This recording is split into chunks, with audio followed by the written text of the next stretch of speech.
Live. Everywhere. On netrootsradio.com.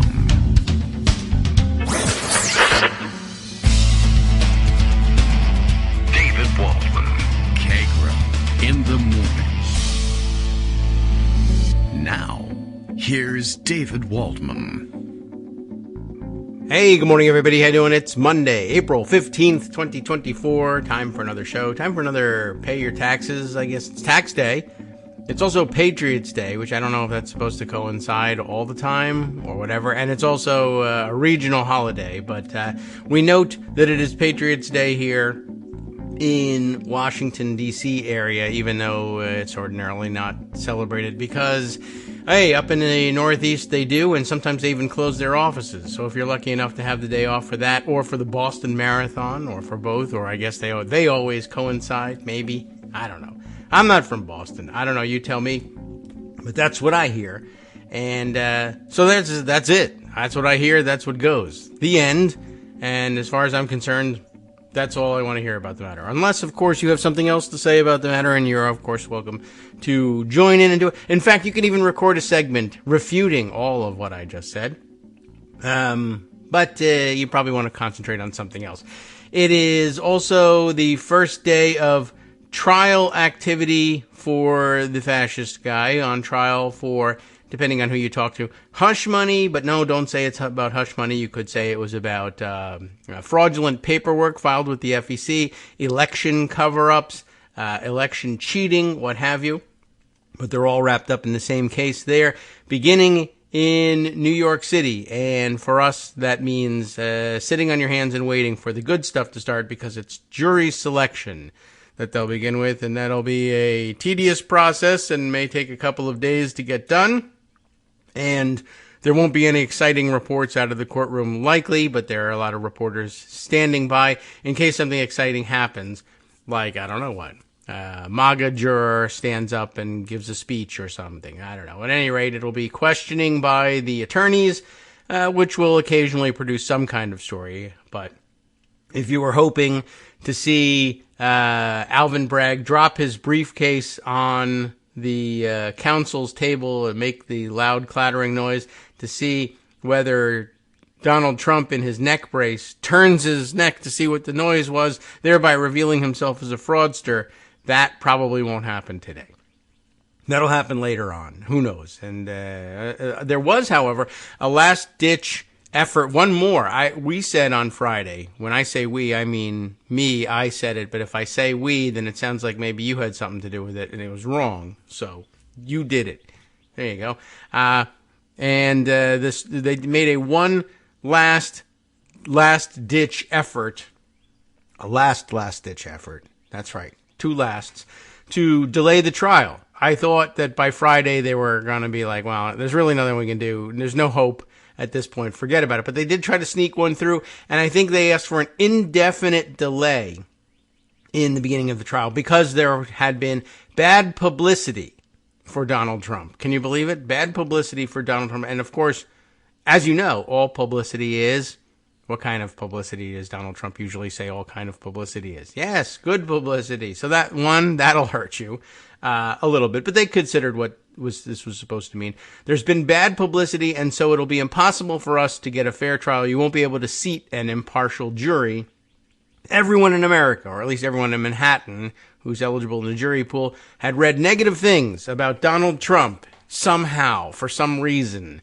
And this would be a bad thing because it would bias the jury against them. However, as expected, the courts said, no, that's not actually, one, that's not a problem. Two, that's probably not even true. And three, even if it was, I mean, they didn't say this, but sub rosa, we would say.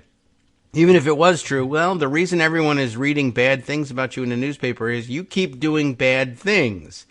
And, of course, jurors will come and sit for who knows how long, listening to a list of all the bad things that you did. And what can I tell you? You're a bad guy, and you're probably going to get convicted. But don't forget that it only takes one holdout, secret MAGA wackadoodle making it onto the jury. It's a difficult thing to do, to find your way into the jury pool in Manhattan as a secret MAGA wackadoodle.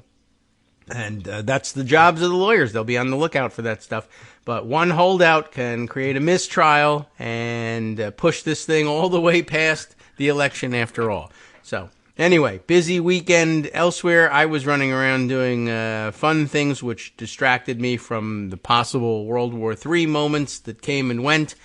And we'll spend the week to come, I'm sure, hearing about who wants to escalate it back to the brink of at least regional war. Let's try and at least get something regional going, they figure. All right, Greg Dworkin is here. He knows the news. I don't. Why don't we ask him? Good morning, Greg. How are you? Hey, good morning. So there's a lot of interesting things about the trial. And, of course, the Trump trial is one of the two big news stories, the other being the attack on Israel by Iran, ineffective or whatever, but a lot to say about it. Let's start with the trial, though. And some basic facts I think we need to establish. Okay. Which is to say good reporters have reported on all of this, so I'm just reading what they came up with. I didn't do this research on my own. There turns out, according to NBC News, for example, that the jury selection process is expected to take a couple of weeks, 1 to 2 weeks. That's quite a while. A week per juror. There's 1 million people in Manhattan County that could be potential jurors, so the idea he can't find a dozen fair and impartial jurors is ridiculous. I use them all. In a typical week for the entire criminal court system, about 4,000 jurors are asked to show up, and they sort through for the various and sundry trials that they have. Right. This week, because of Trump, it's going to be 6,000 jurors. Whew. Wow. So a lot of people. Couple extras, 50% more. Yeah, so they have work to do, but it only takes a couple of weeks. And then following jury selection, I don't think this is true during jury selection, but following jury selection, the trial starts. Yeah. And the trial will be 4 days a week, Monday, Tuesday, Thursday, Friday. They don't do it on Wednesdays for whatever reason. Golf with the doctors. Probably. Yeah. And Trump is required to be there unless the judge lets him off. Yeah? You should make him be there on I don't think Wednesday, he's required too. to be during jury selection. No, I don't think so. People may show up to see if he shows up anyway. To glare at potential jurors. And to make a statement outside the courtroom that people will cover as if it's important. Or even inside the courtroom and get himself admonished. Right. So, the point is it's starting. The news is going to cover this in depth because it's a story. It's a big story. It's an ongoing, evolving story. Like they say in the trade, developing story. Yes, okay. And so it's going to be in the news. And things that are in the news are not good for him. Usually not. I can't think of the last good one, so. Right. In fact, this is from Public Notice. Trump's criminal hush money trial is a big deal. Of course, it's a fraud trial. That's right. Good reminder. It's a election fraud, cheating the public out of knowing what was going on prior to voting trial. Yes. If he really thinks it's a nothing burger, Lisa Needham writes in Public Notice, he's enacting like it. All right. Good. He's getting nervous. That's a major subject among the reporters. Apparently. Despite a comically high number of attempts to stave it off, Donald Trump is set to face his first criminal trial today. It remains to be seen whether he'll be able to control his behavior any better than he did in his civil trials. But given his inability or willful refusal to adhere to gag orders, for example, seems unlikely. Yeah, he's not known for his ability or his willingness. That's a better way of putting it. Donald Trump, first word I think of is restraint. Right. Well, yeah, but not the kind you're thinking of. I'm thinking of Hannibal Lecter. His hands are wrapped behind him and, he's in one of those jackets. Right.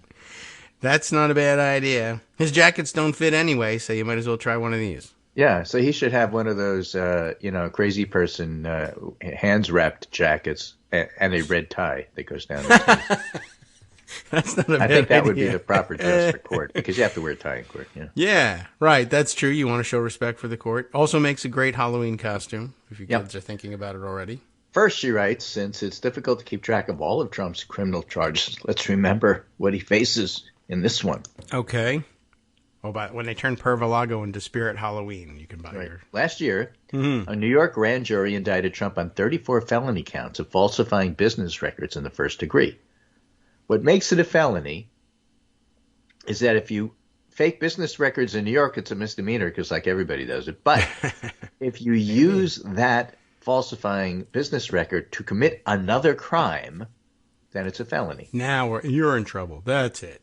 And so all of the legal eagles who have opinions, like, that's just an opinion, man, said the dude, right? Yeah. All the legal eagles think that this is the weakest of the cases because they're using a novel idea that somehow or other the second crime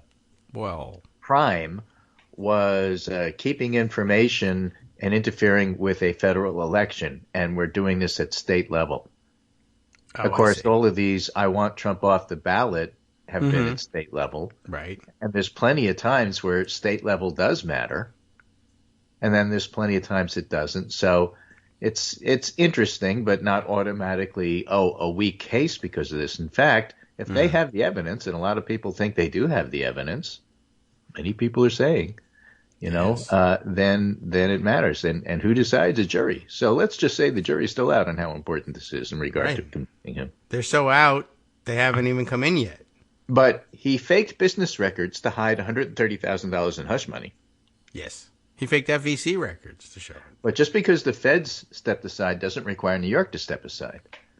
They don't refer to separate incidents, the multiple steps Trump took to hide the hush money payments, and there's plenty of evidence that he hid the hush money payments.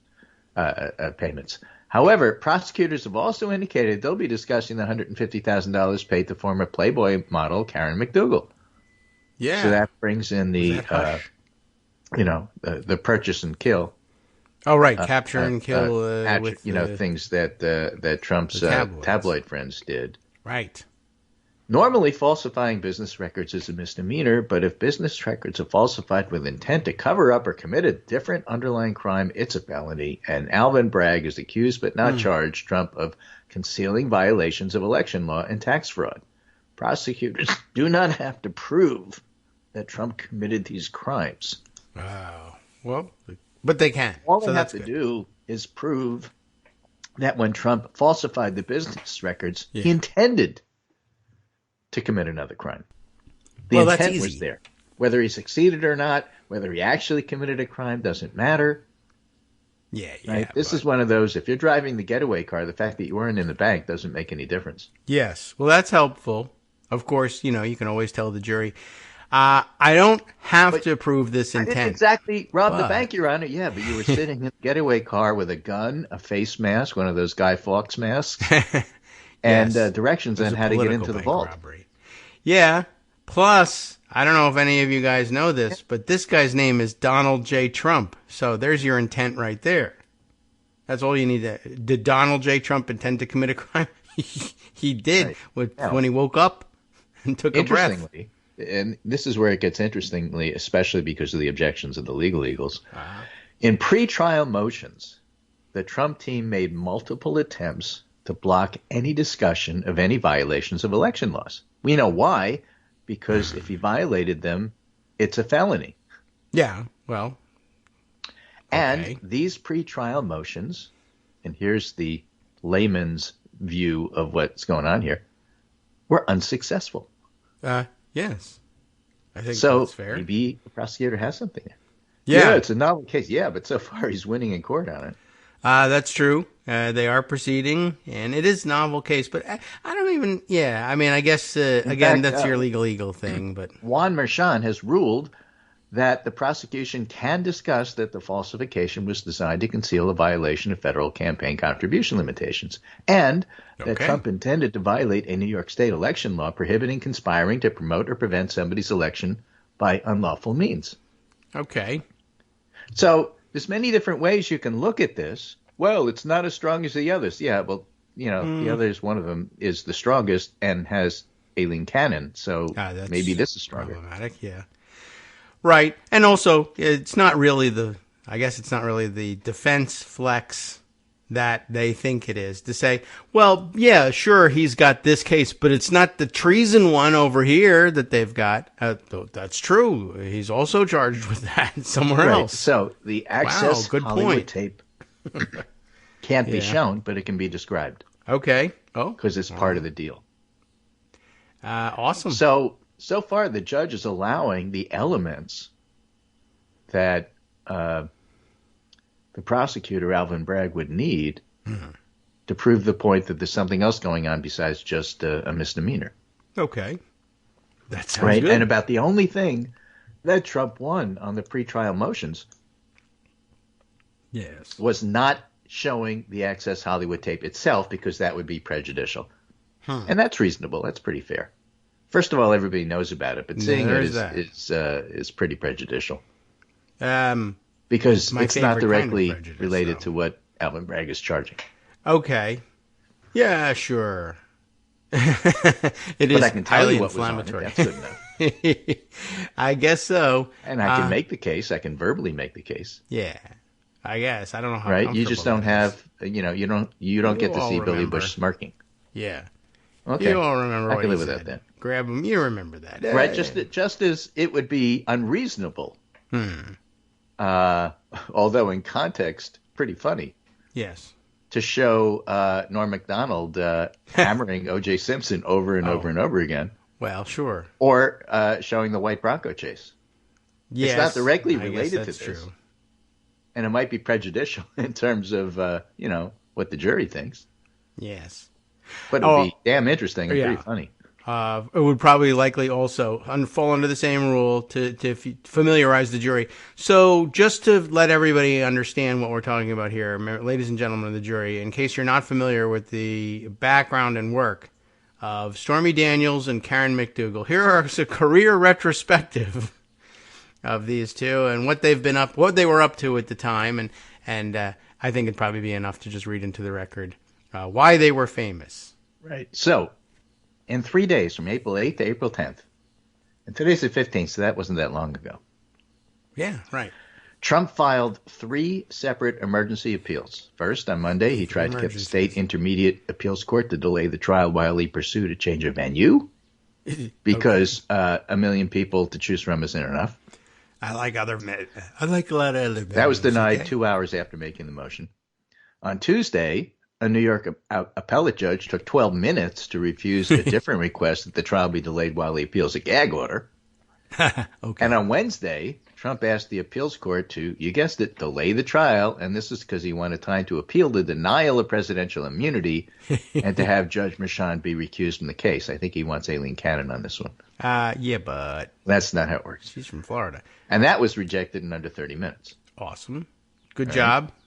Quick work. And, Trump could ask New York's highest state court to review any of the decisions, but none of that solves Trump's current problem, which is he doesn't want his trial to start, and it's starting today. Yeah, I think he's out of time now. I read, made a 4th emergency filing on Friday. I don't know how quickly they dispensed with it, but we know the answer, and it's Monday, so just saying it can't be we got to suspend the trial indefinitely because of all the bad publicity that I've gotten, which is the same thing as the juror pool one, really. I mean, that's the same claim. I don't know how he turned that into 2.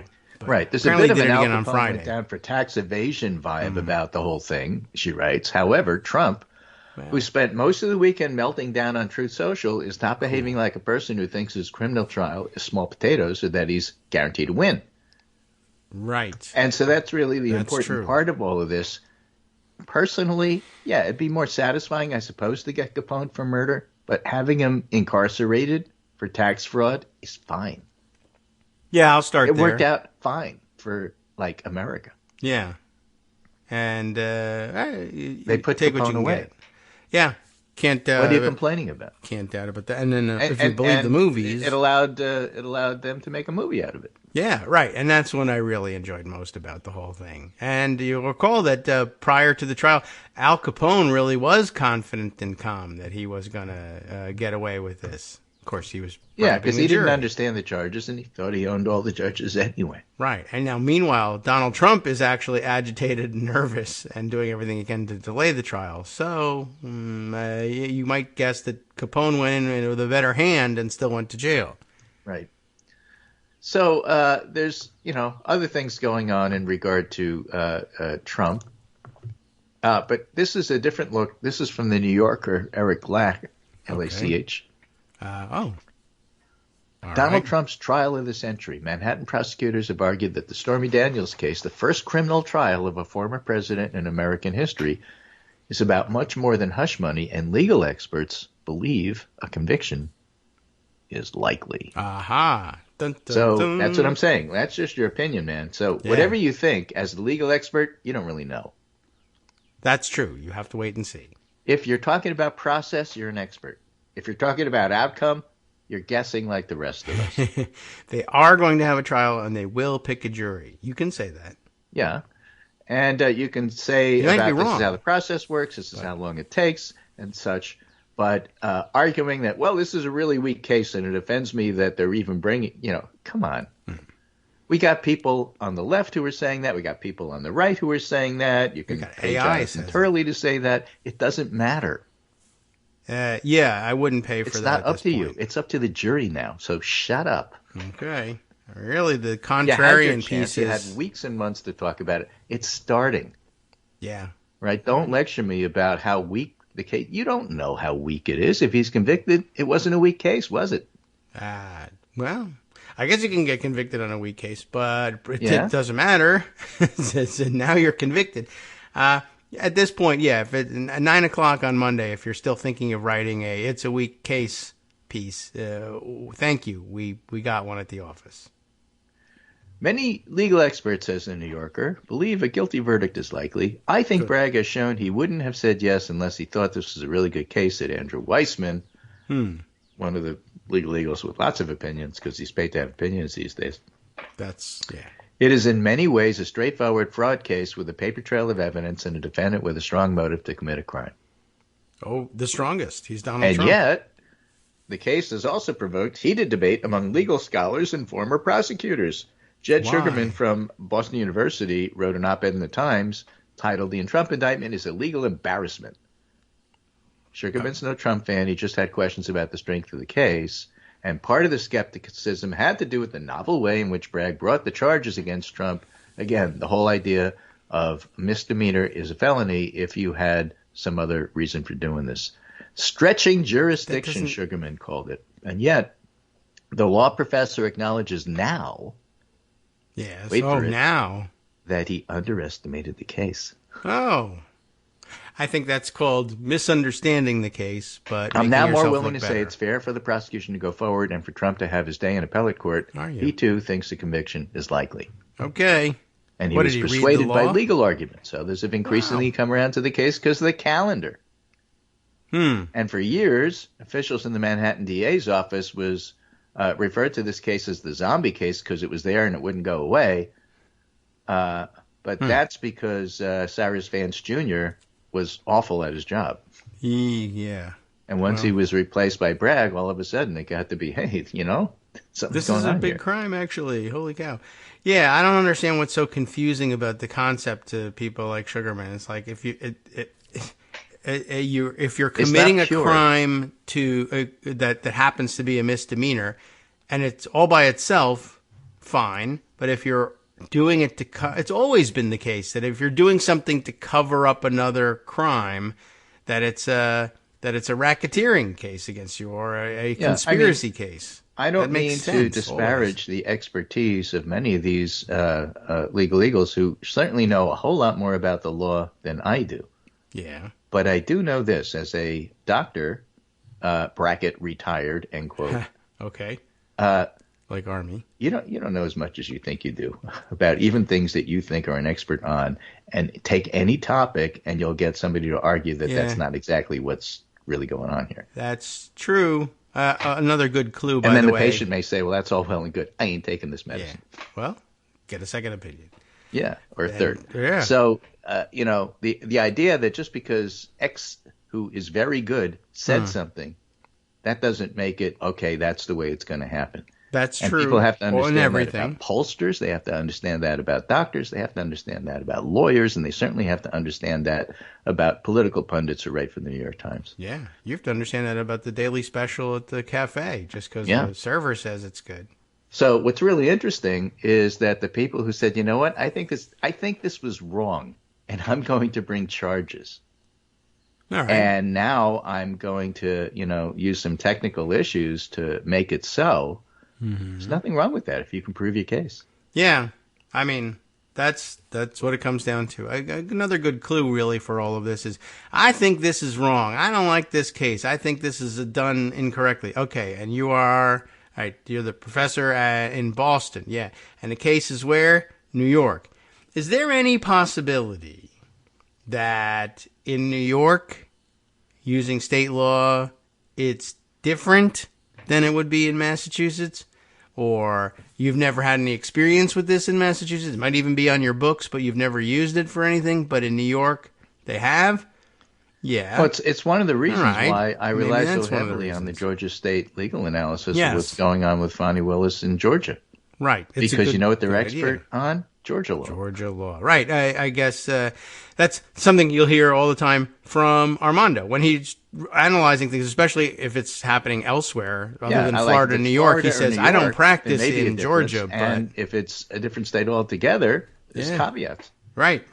I'm not sure what the practice is in Arkansas. And so we'll go find out. And then even when you do have some of these analysts who are very good and well experienced, sometimes it's at the federal level. Right. That's true, too, and it changes. And this is a state issue.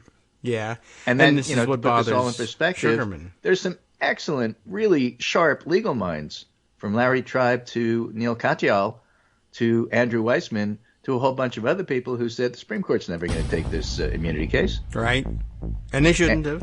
And they were correct. They were wrong. They shouldn't have. Yeah, they did. That part. Yeah. They shouldn't. You're right. They won't. You're wrong. Exactly. And not understanding the difference is key here. Okay. I don't understand the difference, so I have discovered the key. So that's good news. And, the federal aspect of things probably complicated things a little bit for Sugarman, but it still remains a state charge. So go to New York and find out. Hi, everybody. It's me, David Waldman. Yes, the same guy who interrupts you all the time. Interrupting you one more time just to tell you again, another reminder that your contributions are what keep this show on the air, and Patreon.com, Patreon.com, is still among the easiest ways to make the sustaining subscription donations that keep us afloat. Are you ready for the pep talk about how our Patreon campaign is still going strong and growing? Well, too bad. Yeah, the plain fact is we actually are headed in the wrong direction, and whereas we once had about 175 monthly patrons, we're now actually down below 150. Time to recruit some more. Not exactly the kind of news I wanted to share, but there it is. For those of you in a position to support the show, Patreon.com does make it easy to make those secure, recurring monthly contributions to do so. Patreon.com/KagroX gets you straight to our donation page. We've been through a lot together. The worst of the pandemic, we hope. The worst of the insurrection, we hope. So go ahead and treat yourself. You don't need an excuse. Give yourself the gift of a little something you enjoy in life. Support the show. And of course, if you happen to prefer using PayPal or even the Square Cash app, we're up and running on those options too. So thanks again, everyone, for all your support. We couldn't, or at least shouldn't, do it without you. Hope you'll be on board soon too. Thanks for all your support.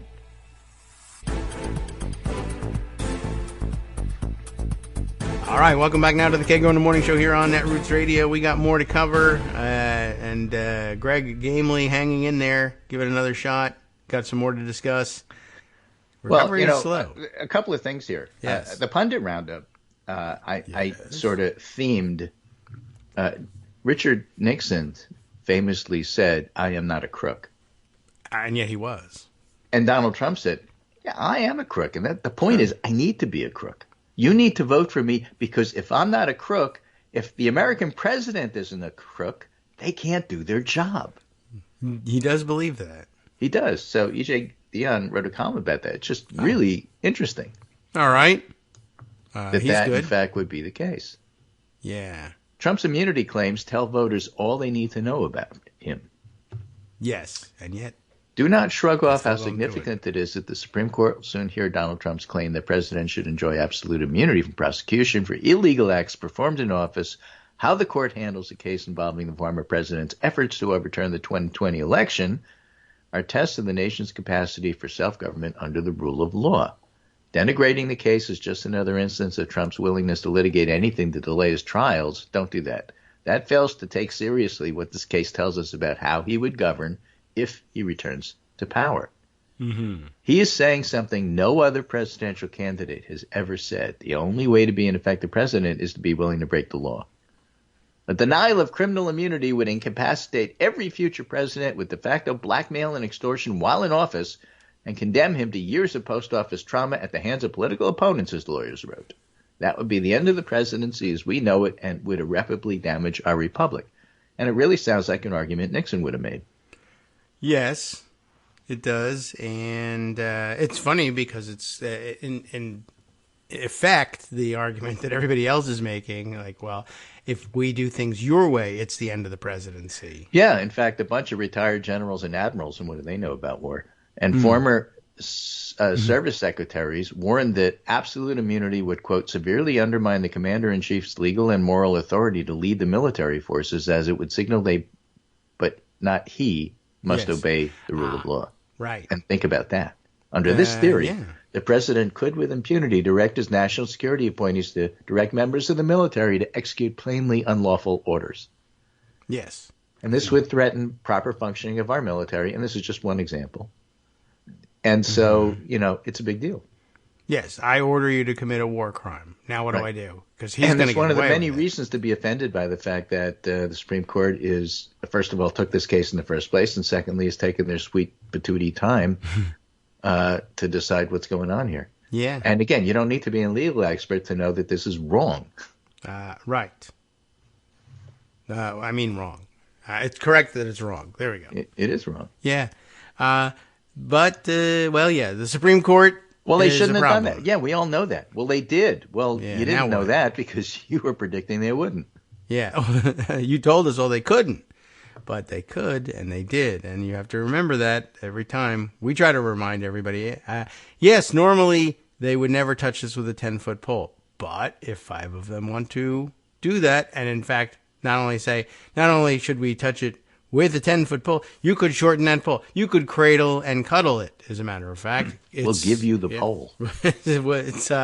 We don't need it. And, Leonard Leo and Harlan Crow bought the pole for us. All the things that you grew up learning in Schoolhouse Rock were wrong and illegal and unconstitutional are, in fact, okay and awesome. If the president does it, if the president says it's okay, if the president lets somebody else do it, all that will be in there too. Not only do I have absolute immunity, but I can pardon anybody else too. So it's really anybody the president likes has absolute immunity to do anything. All right, so that's bad. Let's see if this will work. Yes, it will. I am sending you a tweet. Okay, from and her. The tweet has a video. Oh, okay. And the video is relatively short. And I do not know if you are available to play it. It's 1 minute and 20 seconds. Okay, I will. But if I pocket it and the video, while you do that, I will tell people what it's about. Okay. It came from the Sunday shows. Oh no! And George Stephanopoulos had Chris Sununu on. Chris Sununu, the governor of New Hampshire. Right. Everybody's governor of New Hampshire, I think. The son of Governor Sununu.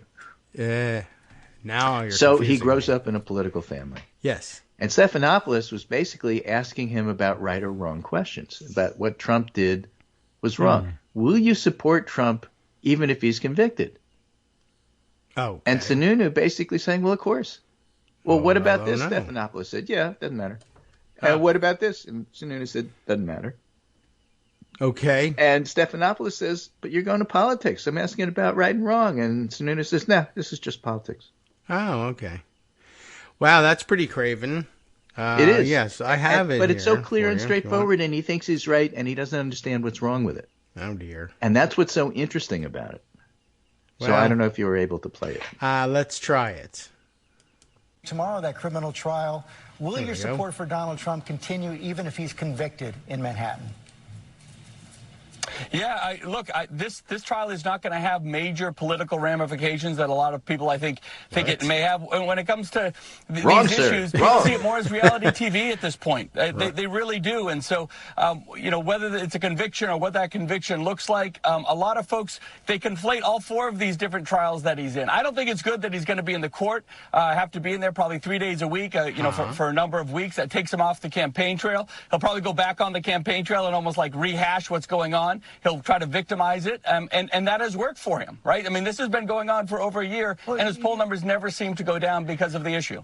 Okay, there's a little bit more here, but yeah, that's pretty incredible already. There's another little bit here. Play the rest, because it's okay. Well, yeah, you're going to politics, though. I'm asking you about right and wrong. You think you're comfortable with the idea of supporting someone who's convicted of a federal crime as president? No. I don't think any American is comfortable with any of this. They don't like any of this, of course. But, I mean, when it comes to actually looking at each of these trials, as they kind of take place, whether it's this year or next year, or as they kind of line up, right now this is about an election. Right, this is about politics. That's what people are judging this on, and the ultimate decision will be in November to see where people. Well, right, so none of it matters. None of it makes any particular sense. What are you asking about right and wrong? I'm a politician. My father was a politician. I grew up in a political family. The only thing I understand is politics. What are you asking me for? Yeah, I mean, but still, well, okay. It was a mishmash for sure. Just to say, most people, but aren't you uncomfortable voting for a convicted felon? Oh, I think a lot of people would be. Win. Yeah, that's true. That's the ultimate answer. But he kind of acknowledges it and saying, lots of people would be uncomfortable with it. Oh, so are you not going to do it? No, that doesn't mean I'm not doing it. Some people will be more or less uncomfortable about it, but we'll do it because if we don't, then we don't have power.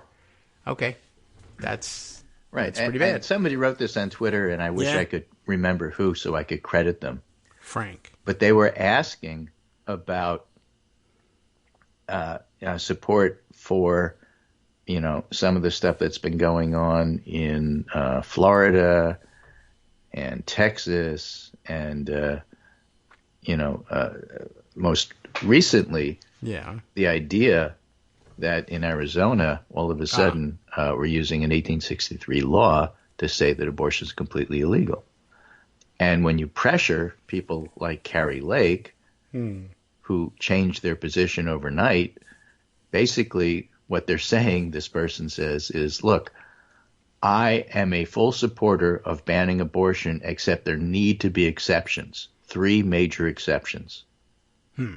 Okay?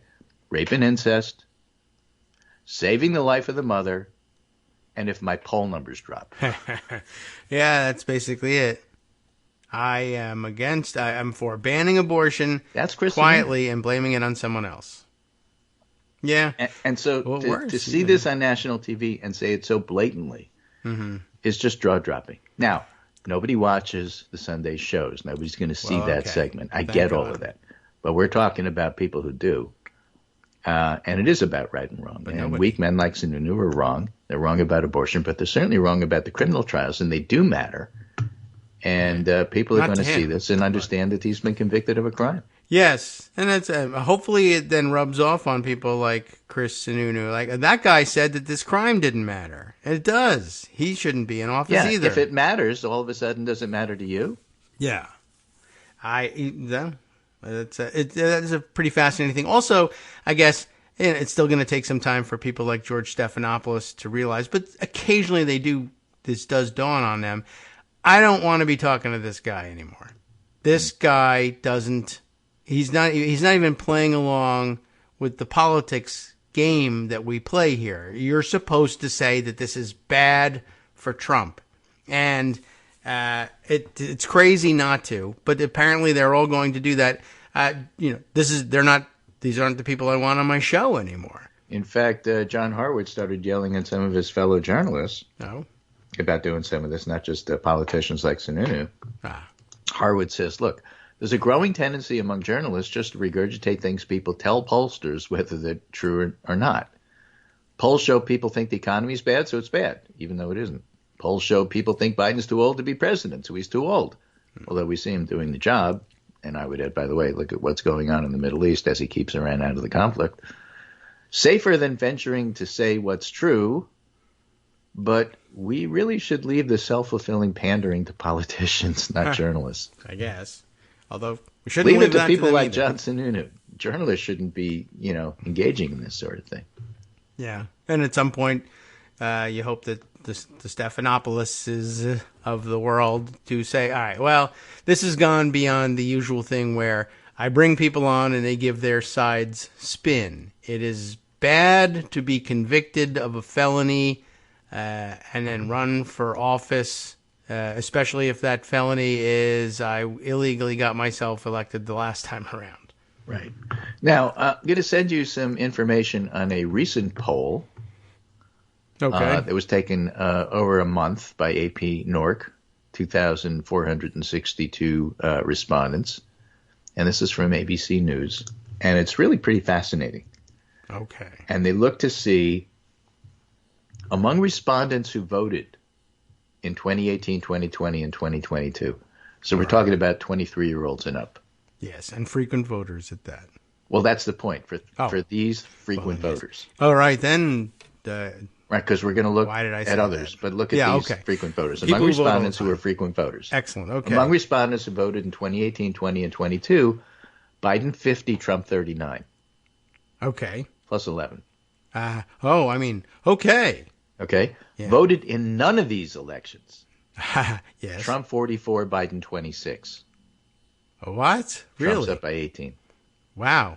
If you had a choice of one of the three, 2018, 2020, and 22, and you voted in one of them, just once. Yeah.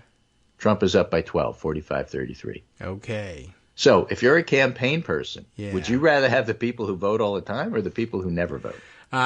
Yeah, I'd rather have the numbers from the people who never vote. But the problem is they never vote. Yeah, you're right. Now, if they never vote, Yeah. if they didn't vote in 2016, yeah, why are they so excited about Trump if they don't even bother voting? I never understood that. But okay. well, that's the thing. They're dumb.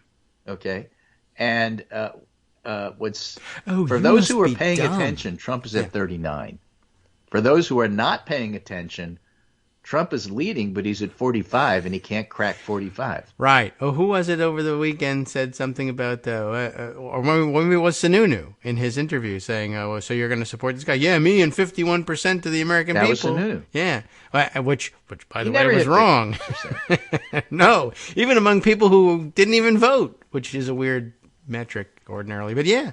Right, and so that's He's how never you know had Sununu isn't not just even in Raven, but he's a popularity. liar. Yeah. Because he Not knows only that. He's, not only did he never get that in 51% in a vote anywhere, he's never had 51% approval. Right. I don't think.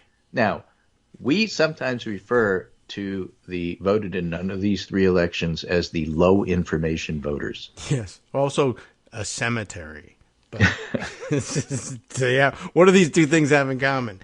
Right. Among respondents who voted in 1876, Well, they knew about that. Trump is leading Arizona by 72 law, points. anyway. Yes, right. So he's winning all the people He's who winning won't provide all any support. of the Confederacy, I guess so. all the Confederate soldiers. So yeah, that's a kind of very interesting. And why are you responding to a poll? I just wonder about that.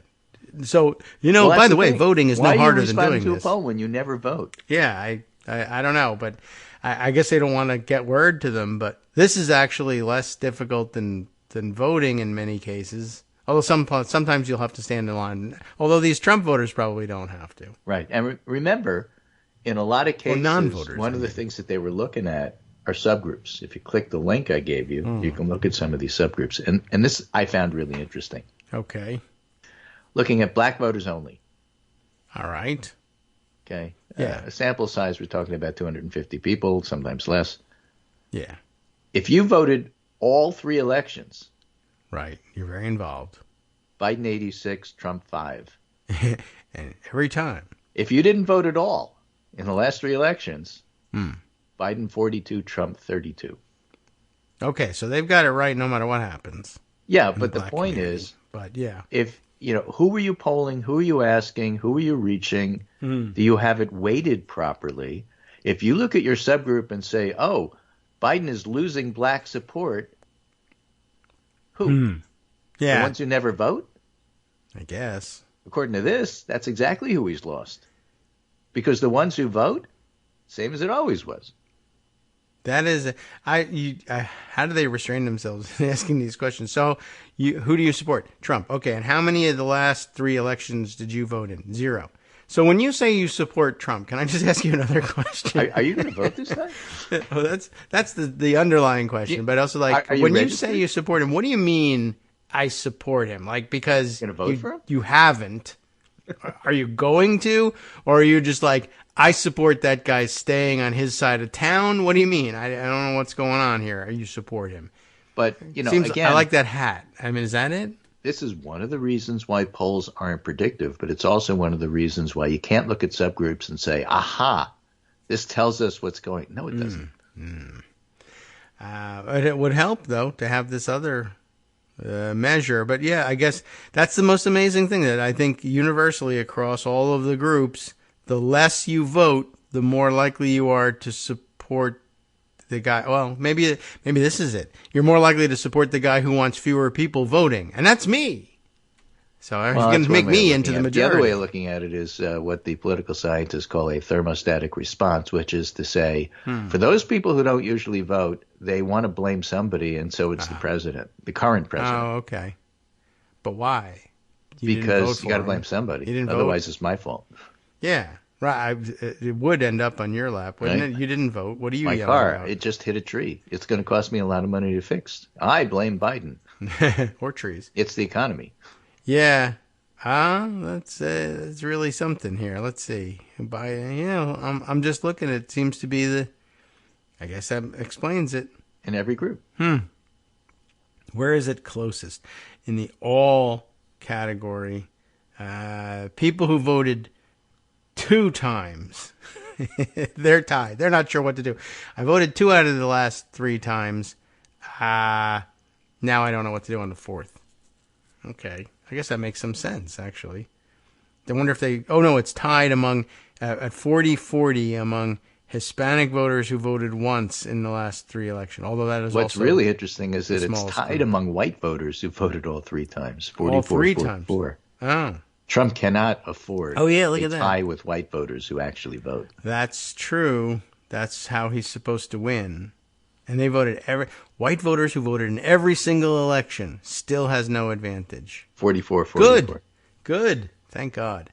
So, I just think these are really interesting. That is interesting. And it helps to tell you that pollsters really still aren't sure how to properly weight these groups when they put the overall poll together, and that'll change the results. And it's also impossible to predict who of the 1 or 0 voted since 2018 people are actually going to vote this time. Based if the on answer is the none anonymized of them, numbers. The poll changes a lot. Yeah. My guess is that on the spot when you're interviewing them, vibe-wise, it probably is actually pretty easy to predict who would vote. But by the numbers that you turn into the analysts, a 1 or a 0 doesn't tell you much. But, there you could probably get a sense. This guy doesn't strike me as likely to change his mind about whether to vote or not. Okay. But, yeah, there's no way to put that in there. And they would throw it out anyway. That's not information we can code. So, interesting. Where did you guys get this? AP Nork. Not Newark, but Nork. N-O-R-C. Every time. That fools me. Nork what? Now, Star Ledger? Let's do a tangential look at something that is sort of similar. Okay. And that's RFK. Now, I don't know if you noted, Anna Bass, who follows this, Anna Bass of Mass, one of the reporters. Okay. That's his handle on Twitter. Okay, all right. Young reporter, Go right at smart, up and coming. He's now covering the Worcester area. Has been following RFK closer than anybody. Why? Because, he's been looking at things like, is he on the ballot? What's going on here? And he notes, his poll numbers have been dropping a lot. Well, and we talked about this on the show, how all of a sudden the Trumpers are going after Radical F&K Jr. Oh, yeah. Okay. Right? So Joe Lawrence has a piece. So you've got a crank politician in the family, how the kinfolk of RFK Jr. and Paul Gosar are trying to save themselves in America. And she compares the two families and say, obviously, RFK is much better known, but they're really very similar. They're both cranks. They're both nuts. They're both just as out there. They're both just as wacky. Their families are just as upset. And there's only, so much you can do. But, the families are going to be campaigning against their wayward siblings. Okay. They're black sheep. Right. That's going to be exciting. The question is, when you hear those things, what happens to poll numbers for RFK Jr.? What if and when people start campaigning against him and you start seeing paid ads over and over and over again? What does it do to his numbers? Most third parties fade. Why would RFK be any different? Right. And there have been some examples along the way of that. For example, she writes, the most potent argument for Biden could be that a protest vote, which is what an RFK vote is, puts abortion access at risk. The RFK voters in this focus group agreed that a new Biden ad about a woman who nearly died after being denied an abortion was powerful. Yes. But they didn't budge until moderator Rich Thau asked what they'd do if Biden told them, if you care about abortion rights, you need to vote for me and not vote for RFK Jr. because a protest against me and Trump will cost you abortion rights. Yeah. And several said, well, that might tilt them to Biden. Well, it's just an example of campaigns matter. And Biden has a ton of money, and he's going to be running campaigns exactly like this. Okay. Yeah, well, that has to be done. It's interesting to at least I'm glad to hear that. I was a little worried that they might just be too far gone, and RFK Jr. supporters would say, no, it doesn't matter because he's not going to, I know, he's not going to win. People voting for RFK are vibes people. Yes. I can't vote for Trump, but I don't like Biden. He's too old, this, that, and everything else. Mm-hmm. And then you have, they interviewed a woman who said, I can't vote for Biden because we lost abortion on his watch. Yes, there is that. People that's been circulating. That. And we go, what? Mm-hmm. But that person isn't necessarily irredeemable. They just need to understand what's going on, and somebody needs to tell them, and that's what campaigns do. Well, right. They may. You don't know. I mean, it sounds like, well, we all know what's going on. Why? Well, she doesn't. So, yeah, there's a chance now to spend a lot of money to teach her what's going on. Okay. There's been some crazy stuff. That's what campaigns are for. In the teach you what's going on. In the paper the other day, I guess talking to young voters, the young I don't want to vote for Biden voters who are saying, I think one of the most astounding ones is, I'm not voting for Biden because I'm furious with him because he hasn't forgiven student debt. Right, no matter how he's tried. Yeah, well, he has. I am not voting for Biden because I'm furious that he hasn't brought peace in the Middle East. Yes. That's one of my favorites, and that's a segue into the last thing I'm going to talk about before the break. Sure. Which is the Iranian attack on Israel, which was prompted by an Israeli attack on Iranian commanders in Syria in a compound associated with their what they considered to be sovereign territory. Embassy or consulate or something. It was a consulate, but it was attached to the consulate. It wasn't the consulate itself. It's the garage. But that's a fine point lost by saying, no, we claim it as our territory. Therefore, we have a right to respond. And they responded with over 300 drones and cruise missiles. But the response was so slow, and they deliberately telegraphed it in such a way that Israel, the U.S., France, Jordan, Saudi Arabia, and a bunch of other allies, known and unknown, worked together to basically shoot 99% of them down, which is astounding.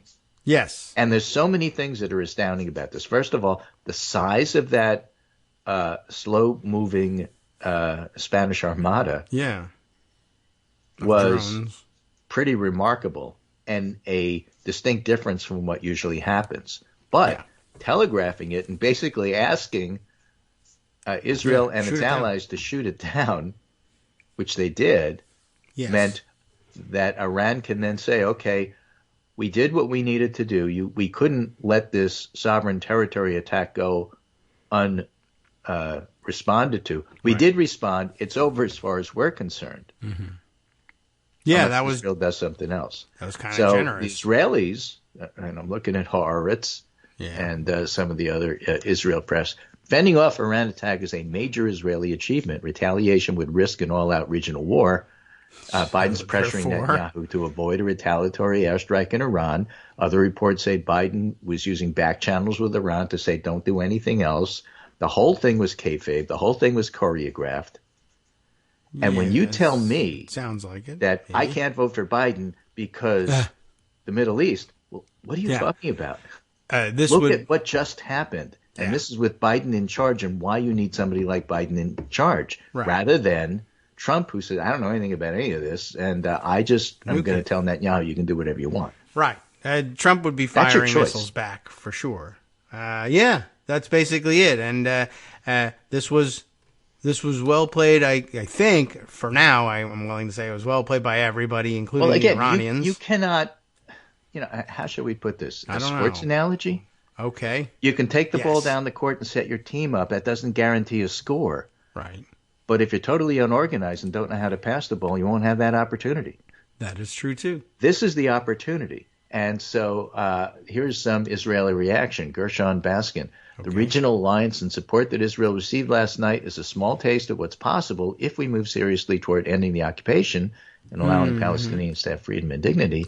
Israel's security will only be secured for real when Palestinians have freedom and dignity. Who is this guy? Middle East Director, International Communities Organization, author, negotiator, award-winning Times of Israel columnist, and shall fight for another columnist. We may not know for a while the full details, but it was significant without a doubt, including the use of Jordan's airspace. It certainly helped to save many Israeli lives. The cooperation between Israel and Arab nations in intercepting the Iranian drones and missiles could be an opportunity for a new regional framework which would help achieve a ceasefire in Gaza. All right. But sadly, Netanyahu's far-right government will squander the opportunity. Right. That may be true, but in terms of what Biden is doing, he set up the opportunity to achieve a ceasefire in Gaza. That's what he's been working toward. Certainly could be. What about that don't you like? I don't like the results. Well, it's the Middle East. Yeah. Things aren't easy. Well, this does set up nicely and an interesting thing, and all of the regional partners who joined in defending Israel against this attack can say, we don't have to always do that. We can make it a lot more difficult, but it could remain the case. People who say Biden isn't doing anything do not know what they're talking about.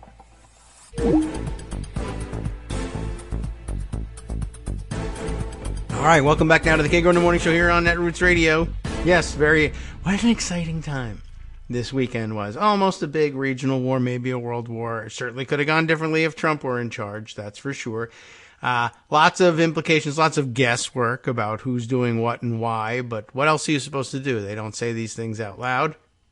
But some interesting theories explaining everything floating around, including, with all the regional cooperation, it demonstrates the value of being on relatively decent terms, for the Middle East anyway, relatively decent terms with your neighbors and other international partners who are mad at you about this other thing, Gaza, and West, the entire Palestinian issue. We shouldn't limit it to just Gaza. Gaza is where the worst of the war is going on.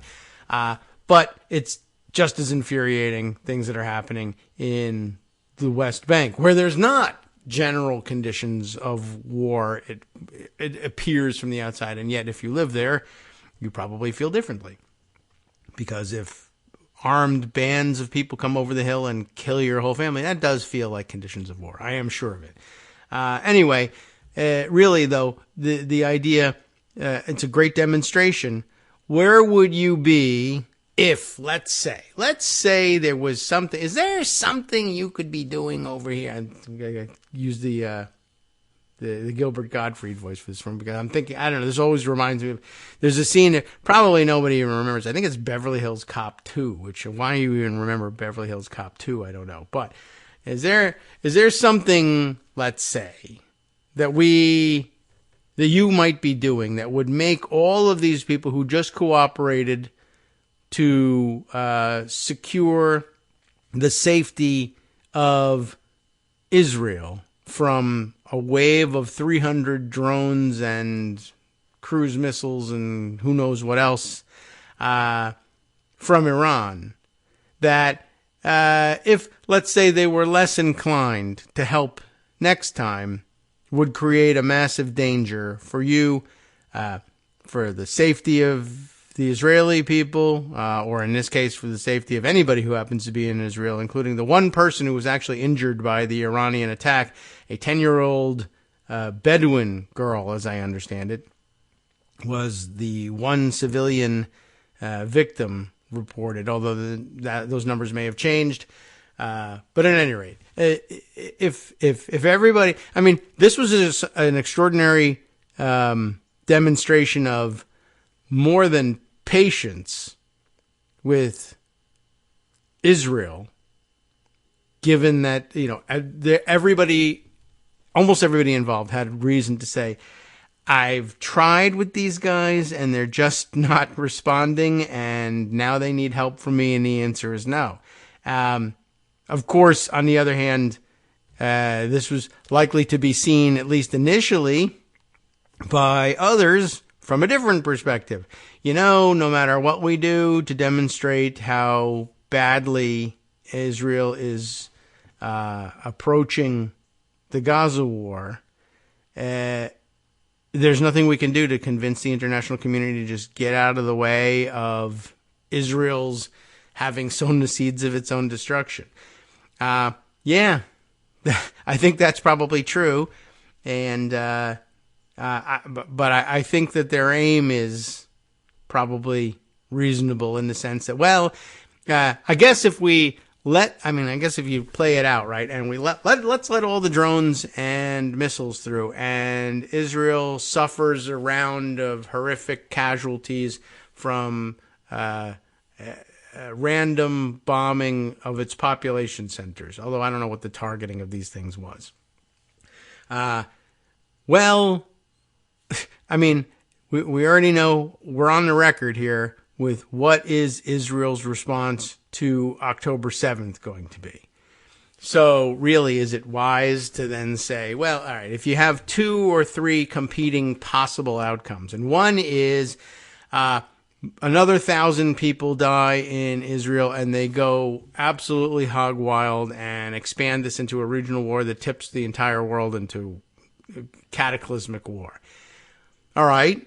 And what's the other possibility? The other possibility is people who really are at wit's end with Israel and really would, in fact, like to see Israel taught some kind of a lesson, nonetheless let their humanity get the better of them, and say, as a bonus, we might also be able to say, listen, Israel, it's clear that Iran has the capability to do this all over again, but without our cooperation, it might not be such a great success defensively for you.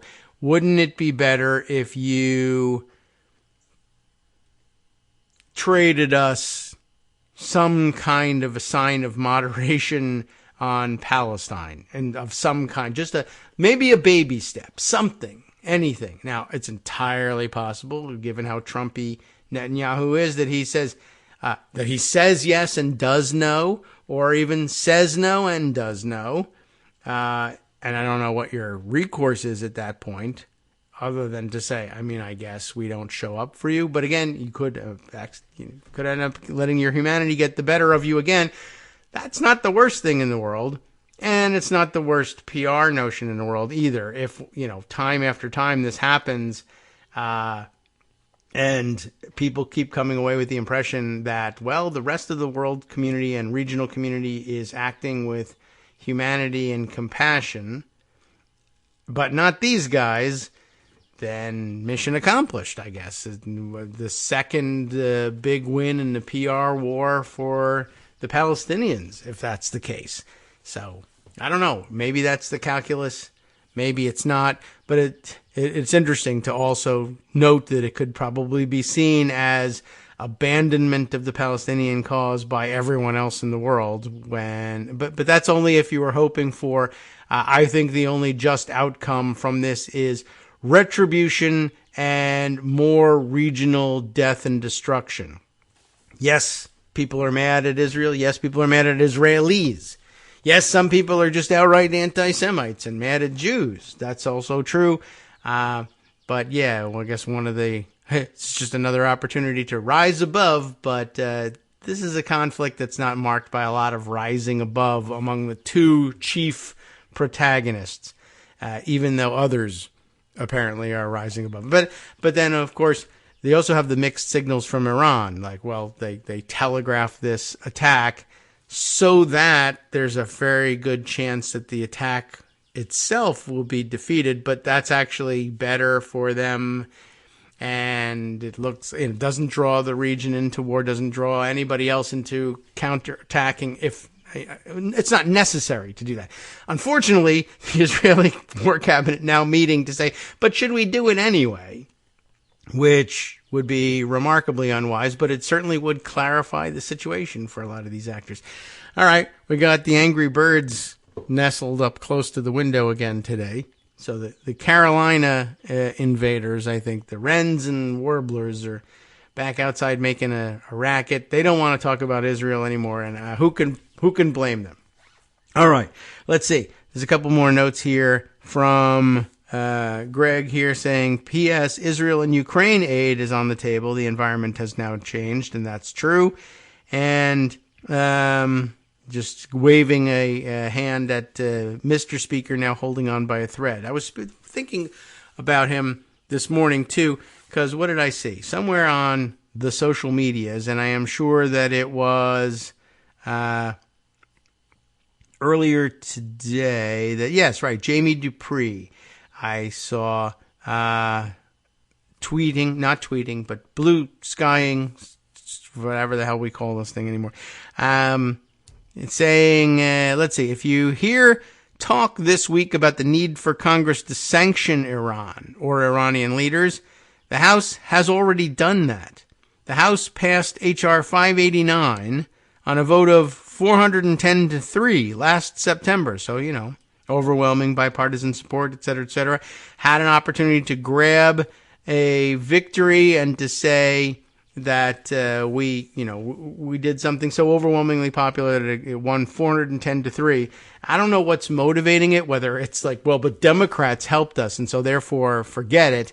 But he notes, despite having passed this bill on a vote of 410-3 last September, the House Republicans, he correctly notes, have never sent H.R. 589 over to the Senate for its consideration, which is pretty remarkable. I mean, why did you put together something why bother putting something together? 410-3 to sanction Iran and Iranian leaders. What are you waiting for?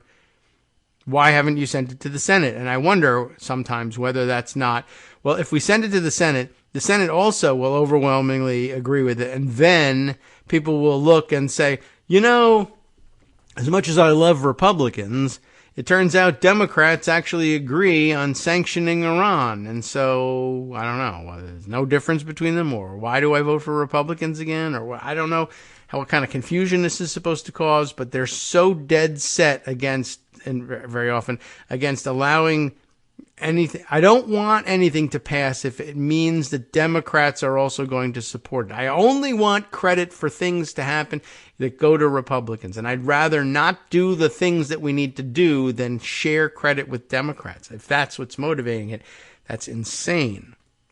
I don't know if that's what's motivating or not. But I do also note that although they shortly, I think, plan anyway to remedy this. They planned to remedy this last week too and didn't do it.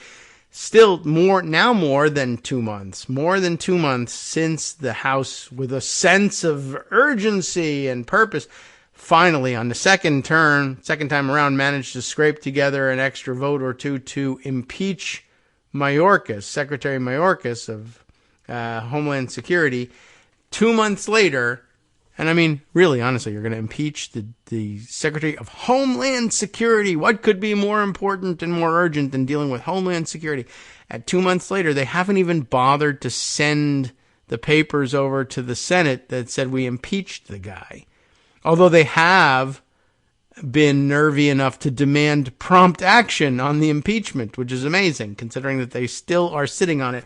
It says in the papers today that they planned to send those things over on Tuesday, but that's what they said last week, and they never did it. And I began to wonder as we were pondering what wacky outfit, I know you shouldn't be wondering about, what outfit will women legislators be wearing when they do this, ostensibly important thing. And the impeachment of Mayorkas is not an important thing because it's not even an impeachment. But you shouldn't be speculating about what clothing the women are going to be wearing. It's just that Murdery Trader Green has a thing about wearing wacky messaging clothing. And I wondered whether she was going to do this in her moment in the sun as House impeachment manager. But now I'm beginning to wonder whether the delays in sending the impeachment papers to the Senate has to do with Johnson saying, just bide your time and let Murdery Trader Green, give her another opportunity to do something so embarrassing that I can get away with saying, all right, I'm not appointing her a manager in the impeachment. It's not necessary, certainly. And he's probably got every right to, certainly got every right to do it. It's just a question of whether he thinks he can get away with it I guess politically speaking. And I guess in Republican politics where everything is about retribution, you might wonder, well, why isn't he? Maybe this would make him look stronger, even with the MAGA Freedom Caucus types. And she's not a member of the Freedom Caucus. Maybe he could win some Freedom Caucus support by saying, yeah, by the way, we're sending the impeachment papers over, but yeah, Murdery Trader Green, you were counting on this as your big moment. You had picked out an outfit. You were going to go over as dressed as the QAnon shaman, whatever, and conduct the trial that way. Well, anyway, I'm pulling your nomination. You're not going. So I was just sort of wondering whether that might have something to do with it or not, and we'll see whether he follows through and allows her to go. There's really no reason she has to be there. Greg has some breaking news that he's telling us about. Let's go over and see what's coming through here. There's been some other interesting developments as well on the FISA stuff. They did manage, I think the House did, to reauthorize the FISA provisions on, if it wasn't Friday, it was end of the week. And I think what they did was lower the length of time for which they were renewing it from 5 years, the normal renewal, down to 2 years. And that swung some holdout votes, and they managed to cobble together the votes that they needed. Greg's note, well, there are several here, and it turns out that Trump is in attendance at the jury selection today, which is not required and not particularly an ordinary procedure. But I guess he's, like I said, he's probably gone to glare at people and try and intimidate them. So, well, that's pretty interesting. Let's see what he's linked to here. Jeremy Barr, CNN's Trump court reporting, said, our colleagues report that he is biting his lip as the judge rejects his request for recusal. That's good. You should put some ketchup on it and make a meal of it. All right, so that's of interest, certainly. Oops, I've wandered away from it, but we'll note that for the record and include it in our roundup. What else has he been sending me here? There's a couple of lengthy comments on impeachment and FISA. Let's see. As of now, House GOP leaders are planning to formally present the articles of impeachment against DHS Secretary Alejandro Mayorkas to the Senate on Tuesday. But like I said, that's what they said last week. Assuming this happens. Why? But, okay, if you did assume that it happened, the Senate could vote to dismiss or table the trial as soon as Wednesday, conservatives have threatened to force votes to drag out this process. They want a full impeachment trial, although Democrats can head this off if they stick together. The Senate also needs to pass the House's FISA reauthorization bill by Friday's deadline. The votes will be there in the end, but the process could be painful. Opponents of the bill, like Senators Rand Paul and Ron Wyden, from opposite sides of the aisle there, are promising to raise hell. So, okay, we expect, I don't know who we expect, who says they expect this? Oh, Punch Bowl. We expect Schumer to take the initial procedural steps for the House-passed FISA bill later today. There's no guarantee that the Senate will be able to pass it before the usual Thursday afternoon flyout.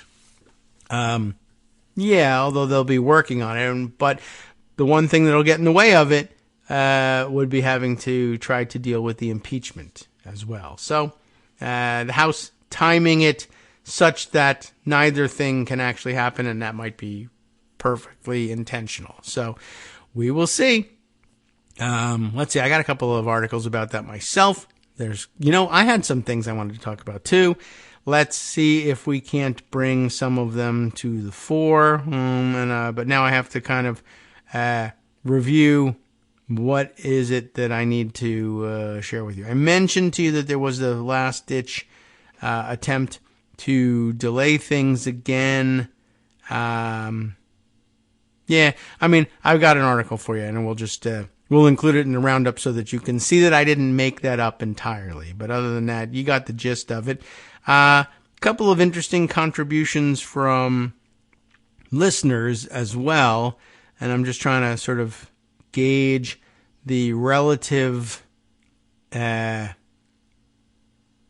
importance, but I think I'm wasting time gauging that now as I'm watching the clock tick away. Why don't I throw in a couple of these things for you? There's let's see, who has sent me this one? I should check my email, and I tried. Email is a perfectly fine way of reaching me, but it's difficult to document in Pocket, so I have to go back to see who has sent which article, because I like to be able to credit you for doing this. Let's see. I got a couple of emails. Let's see. We have Jeremy Freiberger has written in a couple of times, and Mark Hamill, the other one, Mark D. Hamill. And you know how I am about middle initials, and he's given his to us in writing these things, writing to us about a couple of items. But let's see. Mark had written about a really wacky story. Like, this is really out of left field, but makes perfect sense to just sort of read into the record. Maybe as a Friday thing, but maybe sooner than that. Yes. So Jeremy had sent, I think, another Daily Beast article about the bond that isn't a bond. In the other case, for the other New York-based case for Trump. And believe it or not, there's even more terrible stuff about this one. So again, it's in the Daily Beast.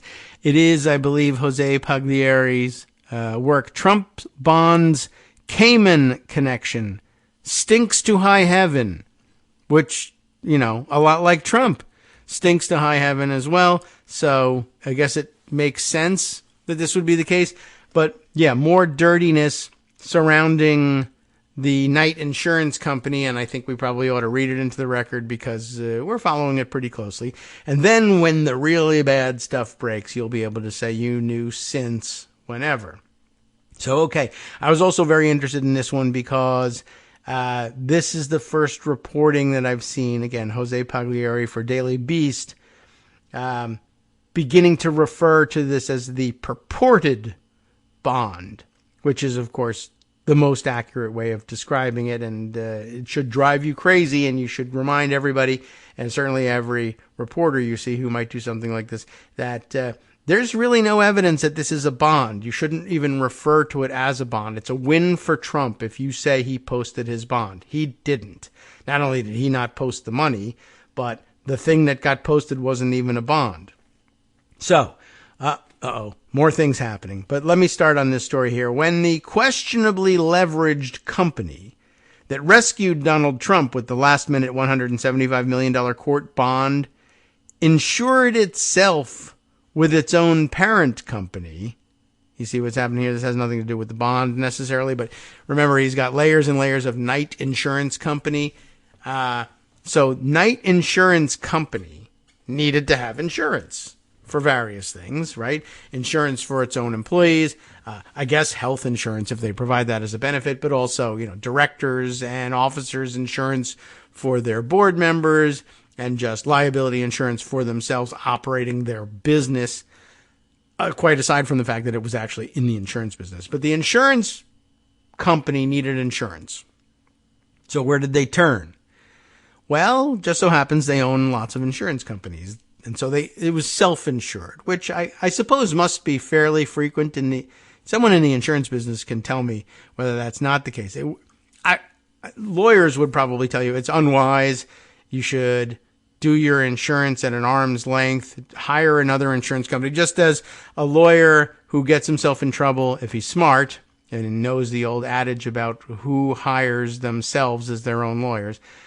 Lawyers get in trouble, they hire other lawyers to represent them. It's just better to be doing it that way and to get a less interested party, more dispassionate party handling the case, even if not at arm's length. Just, it's not you and you're not emotionally wrapped up in it and you won't make the same mistakes.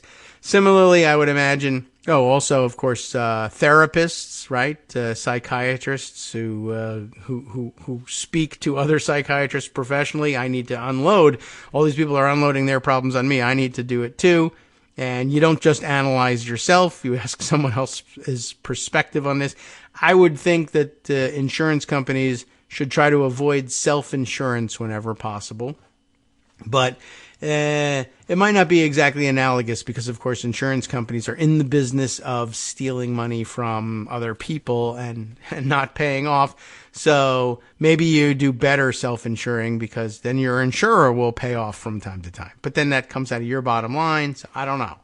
Anyway, when the questionably leveraged company that rescued Trump with his last-minute fake bond insured itself with its own parent company, it raised concerns about how the company was playing with its finances. So I guess it's not all that common. But now, even more details come out about that parent company, particularly that it is based in the Cayman Islands, a notorious tax haven, the concerns are just piling up. Why? I mean, it's fairly frequently done, right? These overseas incorporations. Why is it particularly a problem with this company who's now allegedly putting up a purported bond for Trump? Former industry regulators and investigators told the Daily Beast that Knight Specialty Insurance Company, being financially backed by a firm based in the Cayman Islands, should raise eyebrows at the New York AG's office, particularly because companies frequently organize in the Cayman Islands not just to avoid taxes, but also to minimize visibility into its business practices, avoid more stringent U.S. regulations, and make liability harder should things go wrong. So remember, if you're the company putting up a bond that's supposed to guarantee that there are no liability problems should things go wrong, it should raise a red flag that you are, in fact, doing that using a company designed to make it difficult to let liability attach when things go wrong. That's exactly the people you don't want putting up bonds, or at least those are the people that you should not be accepting bonds from. The bond is supposed to be relieve me, the plaintiff, whether it's the state or anybody else, of as much worry as possible that I will get what I am due according to the courts by putting money aside in a place where it's guaranteed to be easily transferred into my hands should you lose your appeal. Okay, if you respond to that with, here is a fake bond written by a company that says they're not even accepting liability, but even if you decide to impose liability, we're incorporated in the Cayman Islands, which will make it that much more difficult for you to impose liability on us. That's the opposite of what we're looking for here. All of those concerns could come into play if the New York Attorney General has to chase the company down for the money that Trump currently owes for committing bank fraud. And I do remind you, the reason we say that this thing is not a bond is the language of the paper says we're not liable. You have to go after Trump. So, I mean, it may end up not being that big of a deal that they're incorporated in the Cayman Islands, since they were never going to go after, or nothing about the purported bond said you had a right to go after Knight anyway. But this just makes it worse. Well, this stinks to high heaven, says Dave Jones. Not Davy Jones, the pirate down there in the Caribbean, but Dave Jones, who oversaw the nation's largest insurance market as California's insurance commissioner for 7 years until 2018.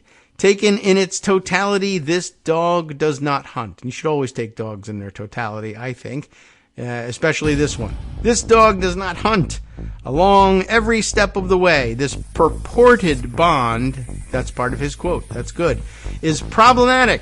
It's just one issue after another that calls into question whether this bond could ever possibly satisfy the judgment, said Jones, who's now the director of the Climate Risk Initiative at the University of California at Berkeley, and no doubt will have his dinner protested at some point, along with everybody else there. We'll be right back. Hi, I'm Scott Anderson, the guy that writes the daily summary for this show, Kagro in the Morning. Thank you to everyone that supports this show. Many of you send donations through PayPal, Patreon, Square Cash, Radio Public, and so on. Some of you write your own essays and send them in, or read articles with your own commentary. We appreciate it. Now, some of you are listening to this and thinking, I'd like to help, but isn't there something I could do that wouldn't require money or effort? Why, yes, there is. You can just like us. On Daily Kos, they call it the recommend button. YouTube has a thumbs up. There are hearts and likes and love buttons. Tap our love button. Tap our love button every day. Share our shows and summaries on Facebook and Twitter, YouTube and iTunes, Stitcher and Amazon. Most of these places allow you to write a review, so a sentence or two would be great. Recommend us to social media, or tell your friends to listen to the show. You aren't just helping us, you're helping them find their new favorite thing to listen to. You could change the world. So thank you in advance from me and everybody else in the world.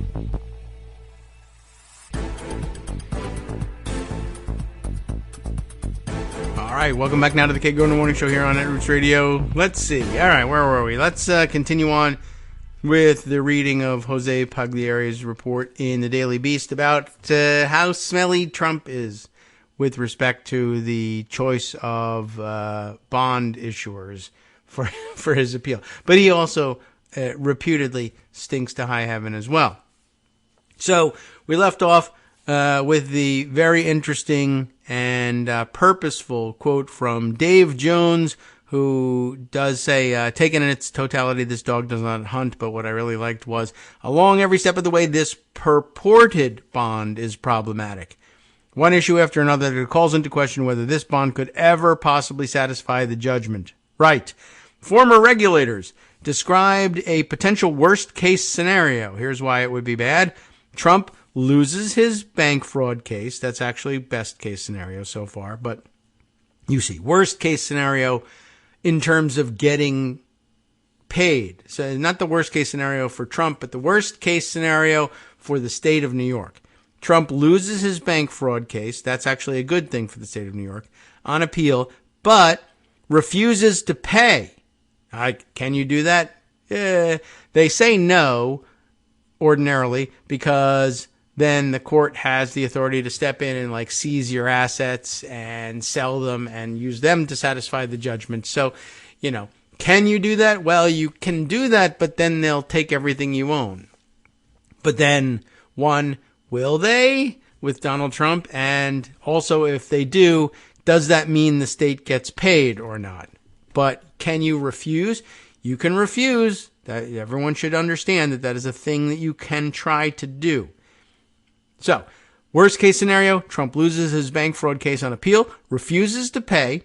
Then the insurance company that supposedly posted the not bond can't actually come up with the money. By the way, it should be noted in here, and so far it hasn't been noted in here. Not only are they not able to come up with the money, they'll claim we don't have to come up with the money based on the paper that they filed.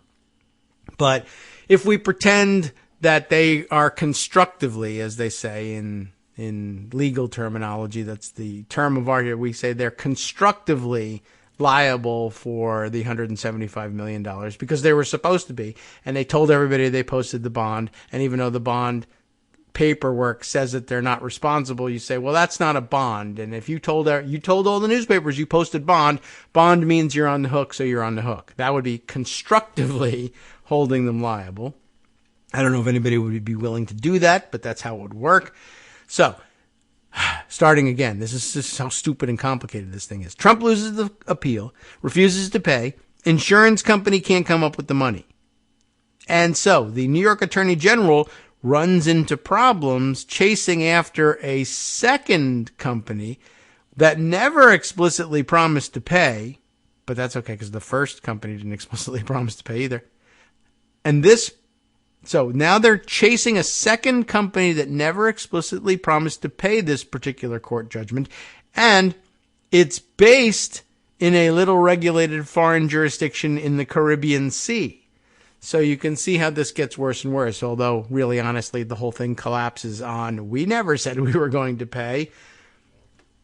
But just if you added all of that together, Trump loses the fraud case appeal, refuses to pay. The insurance company says we never promised to pay anyway. But even if we did promise to pay, we don't have $175 million. And then the backup parent company also says we also never said we were going to pay. And we might be able to come up with $175 million, but you're going to have to make us do it. And we're in the Cayman Islands, and I don't think you can make that happen. Yeah, that's pretty bad. The risk here is that the company will not have the liquidity to pay on the bond when demanded, and the beneficiary of this bond, the New York Attorney General, or really the people of the state of New York, may not have a direct claim against the reinsurer, said former New York Department of Financial Services Superintendent Maria Vullo. That the reinsurer is in the Cayman Islands compounds this issue, as it is a non-U.S. jurisdiction, which makes collection very difficult. And what are you meant to do with a bond? Make collection very easy. That's what makes something a bond. The deal that spared Trump the embarrassment of having the New York AG start snatching the real estate tycoon's properties bears all the hallmarks of today's complicated nexus of finance and law. A puzzling maze that's designed to slow down the wheels of justice and frustrate lawyers. And I realize a lot of you think that frustrating lawyers is a good thing. There's the wealthy former president whose potentially doomed properties in question are all over the United States and were once owned by New York City entities until those shell companies relocated to MAGA-friendly Florida. And yes, you would be facing, I'll ask you, would you put it past Ron DeSantis, even after having been totally humiliated by Trump and no longer running for president, would you put it past Florida to intervene in this case and say you're seizing these assets, but they're owned by Florida-based corporations, and we refuse to cooperate with New York courts. Florida will just not cooperate with New York. Problem. Usually that's something, A, that never happens, and B, is easily dealt with by courts afterwards. No, you have to. But in this case, you got people who are playing with other people's money. The state of Florida, does it hurt Ron DeSantis personally if the state of Florida loses money? No. Would you play this game as a result? Maybe. We're going to stand in the way of New York being able to reach into Florida and serve Trump and the rest of his officers of the Trump organization with subpoenas and the proper paperwork for seizing their assets to sell to make good on the judgment. We're just not going to allow your agents to do that in this state. Wow, I don't know, maybe. Then there's his rescuer, KSIC, whatever, specialty insurance company, which is run out of a nondescript corporate white box of a building in Los Angeles, California, but at least it's a building. It could actually be a box, a mailbox, but it is officially based inside a 2-story gray house in Wilmington, Delaware, but still not insurmountable. California, Delaware, happens all the time. The similarly named Knight Insurance Company Limited is a different story. For starters, the company is limited. LTD, limited, is what I was talking about before. But that, of course, stands for limited, but here's what limited means. It is limited in the sense that it's owned by a select group of people, mostly billionaire financier Don Henke, his family members, and a former software developer named Amit, what's the middle name here? Bharat Kumar Shah, Amit Shah. He's the guy who's been signing all the paperwork as president of Knight, I think actually president of Knight Specialty Insurance Company, but also, I think, claiming to be the counsel of record for the company. Anyway, so yeah, all right. So now Knight Insurance Limited is owned mostly by Don Henke and his family members, but also part of it owned by Amit Shah. It was merged in 2020 with its own parent company, according to a Delaware examination obtained by the Daily Beast. I'm not certain I understand that move, but okay. It's been little over a week since Trump, after struggling to find a surety firm willing to take on a $500 million risk, managed to score a deal with an insurance company run by a billionaire MAGA supporter with a sordid reputation for predatory car loans. We still have to read about his record there. But since then, red flags have been popping up at every turn. Knight Specialty Insurance Company is now under a microscope. State court clerks initially rejected the paperwork for being too vague. Then New York Attorney General Letitia James questioned whether KSIC is even good for the money. The Daily Beast documented how the company's financial statements reflect that it has only $138 million in surplus, meaning that its Trump bond alone vastly surpasses the state-regulated 10% cap by promising to pay a mind-boggling 127% of its dedicated reserves. Earlier this week, the Daily Beast additionally revealed that KSIC hasn't even subjected itself to a voluntary review by a quasi-state New York entity that would show it meets financial stability eligibility standards. But perhaps most alarming of all, the bond contract doesn't actually promise it will pay the money if the former president loses his $464 million bank fraud case on appeal. We've been emphasizing that one from early on. I don't know if we were the first, probably not, but it's gratifying to see that they're reading somewhere that this is the case and saying, yes, perhaps most alarming of all. And yet, a closer look at the company's corporate structure and its internal business deals raises even more questions. The ones that touch on a highly technical and largely obscure corner of the insurance market called reinsurance. If you were wondering what that was about from before, I guess we get an answer now. Reinsurance is a duplicative term.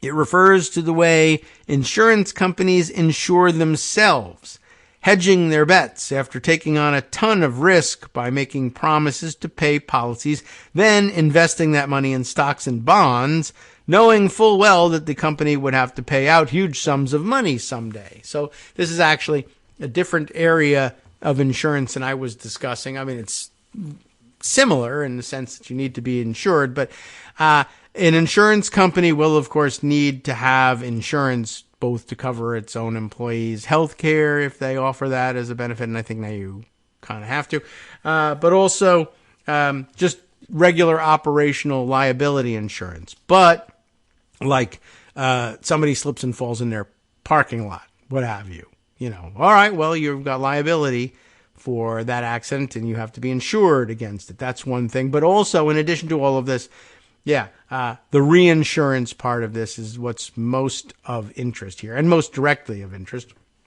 because insurance companies are in the business of promising to pay gigantic sums of money to people if something goes wrong.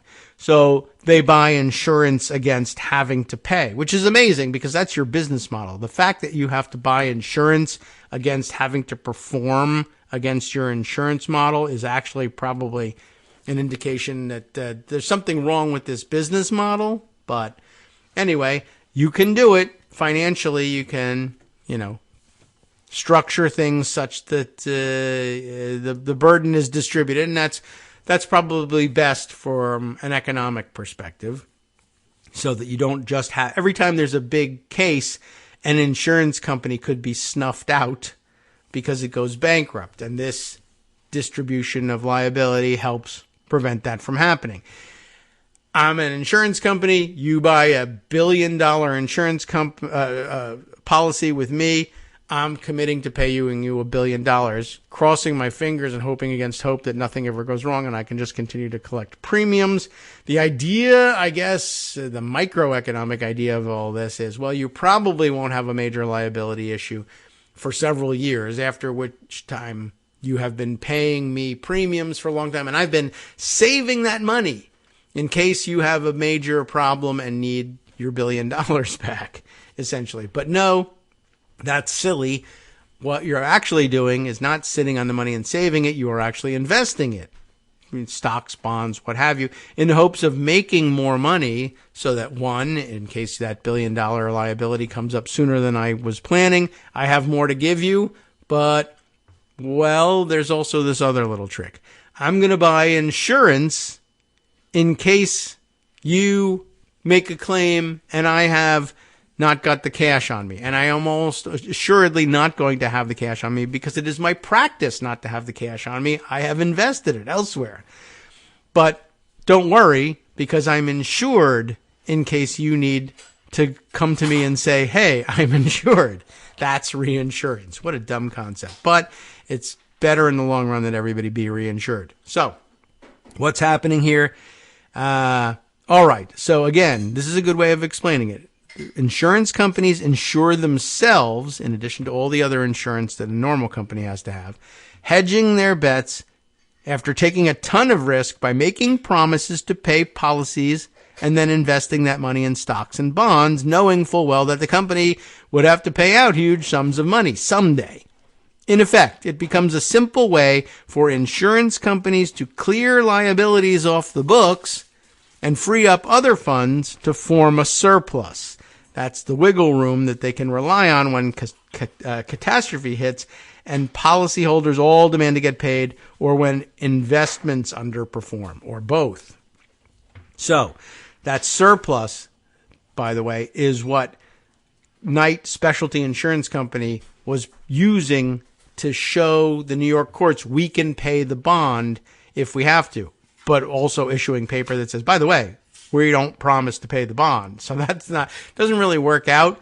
But even if they did promise to pay the bond, the problem was all the money that they're holding on to in case of a bad outcome still is only part of what they were not promising to pay in Trump's bond. They had $138 million in surplus, and they were taking on a $175 million bond. Where are you going to get the rest of this money? That's the issue. So that surplus in general, the surplus being the wiggle room that you've got if people need to be paid off, isn't just breathing room allowing CEOs to sleep at night. It's also what state insurance regulators look at when deciding whether or not an insurance company can keep operating legally. If the breathing room gets too tight, regulators will pull an insurer's license for running the risk of being insolvent. On the other hand, reinsurance can also be a way to game the market. Captive reinsurance is an industry term that describes how a company can push off its liability by finding the most unlikely of companies to take on this ominous burden, an affiliated version of itself. This is not good. I have added that part. The whole arrangement can make experienced fraud investigators cringe because they can't get the money that they're after. Tom Gober, Gober, is a forensic accountant and a certified fraud examiner who previously did work with the FBI and frequently appears as a witness in court, one who specializes in reviewing the financial integrity of reinsurance companies and spots if they've been cooking the books. He told the Daily Beast that the Knight situation should make regulators more than concerned. The Caymans are widely recognized as a secrecy jurisdiction. If you call the regulator in the Caymans and ask, "Can you tell me if Knight Reinsurance has enough to cover these claims?" their laws require total confidentiality. Why? He asked. In my professional opinion, by the way, that was a good explanation. Good job. What's your name? Tom Gober. I thought that was understandable, but there's more. In my professional opinion, all you really have to know is that you don't know. It's not transparent, and it ought to be. They have less regulation and zero transparency. That's all I need to know, meaning that's all I need to know to advise the New York courts not to accept the bond. You can't take a bond that on its face, well, first of all, on its face says we're not going to pay, and you can't take one from somebody who's incorporated in the Cayman Islands, because if you call up and ask, do you have the money to cover this bond? They're not going to answer you. So you're going to have, at best, an I don't know as an answer to the question, will this bond cover the claim? If your answer is I don't know, then I don't want this bond. That's a no from the court. Start over. Get a different one. Gober explains reinsurance gone wrong this way. Consider a person who has a $300,000 mortgage, but the bank balks when they want to borrow another $100,000. Now, imagine that the person claims that they loaded off most of their debt to another person, only to have the bank find out that the other person was their 1-year-old child. Well, unlikely, unless you're Donald Trump, in which case a 1-year-old child might in fact have $1 million in assets. But one insurance regulator who spoke to the Daily Beast on condition of anonymity, for some reason, questioned whether the company that rescued Trump is playing a shell game with its parent company, knowing full well that no New York or Delaware insurance regulator would be any the wiser. In this case, KSIC is already being criticized for being potentially undercapitalized with only $138 million in surplus, while taking on an even greater amount in Trump's fake bond alone. I added the fake. But its sworn financial statements obtained by the Daily Beast, because they released them along with this paperwork, reveal that it hasn't just offloaded some liability to its parent company, it's offloaded much more liability than even the surplus it purports to have.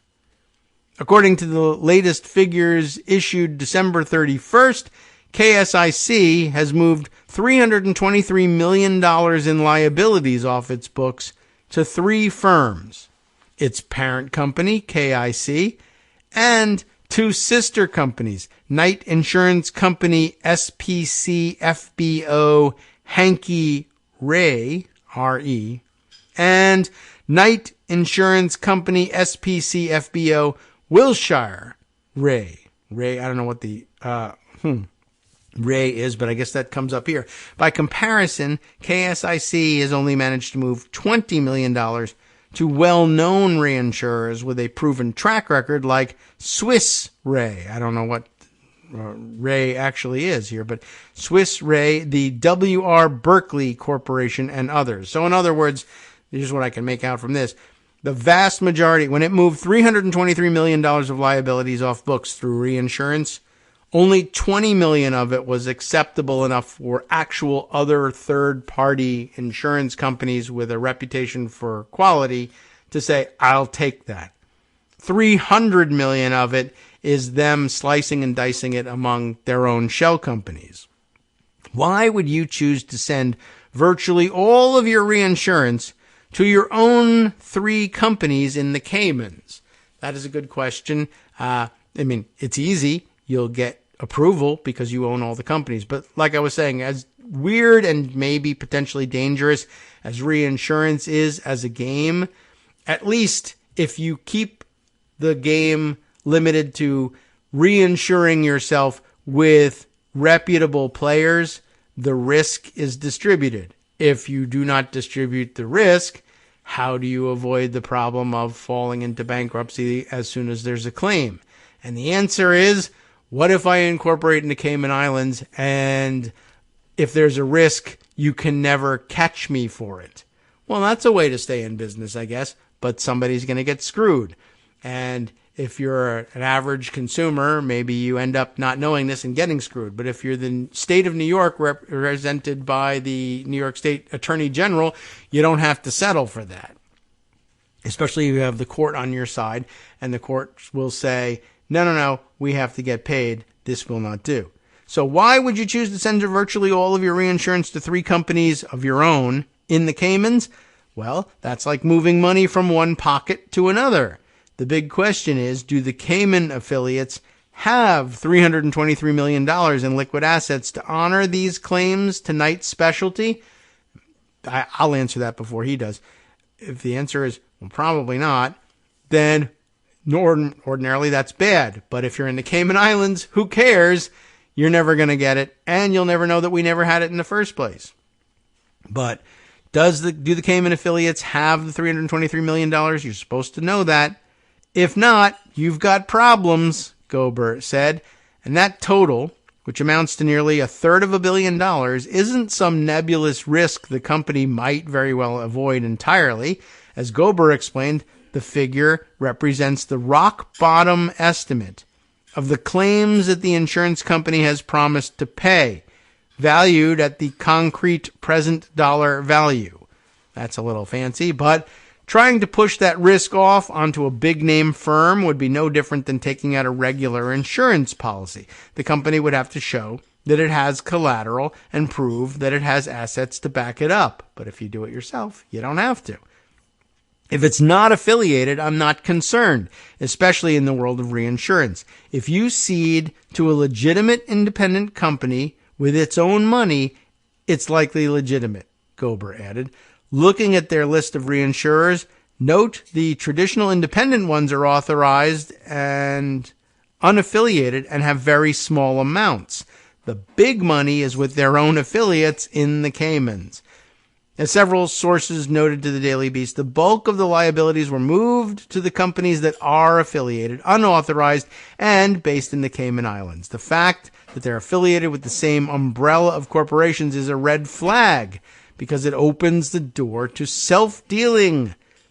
But the fact that they're unauthorized shows that they're not regulated by the standard-setting and state government-assembled National Association of Insurance Commissioners.